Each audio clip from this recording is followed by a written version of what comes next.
How many unarmed black people, on average, are by police a year? Well, I'd have to look up that statistic. Guess. Probably over 50%.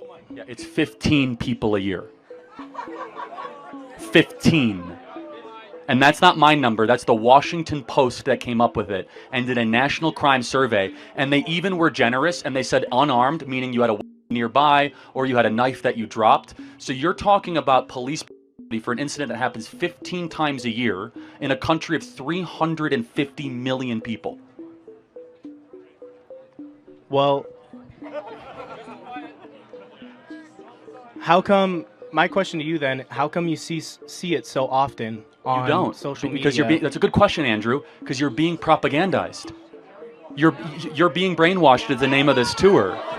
And I'm here to tell you that you see it, so you actually don't see it as often as you think. This is emotional targeted videoing to have you think that something exists when it doesn't. We look at the data like, oh, it's 15 times a year. 15 times a year, and it's even lower than that. But do you know what does happen a lot every single year?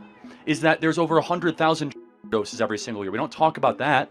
We don't. should. You know, we should. I totally agree, right? But yet we have this whole thing about police brutality, and no one can ever give me examples of where there's too many police, and that's okay. I'm not just picking on you. Just in general, it's easy to get caught up in the abstractions.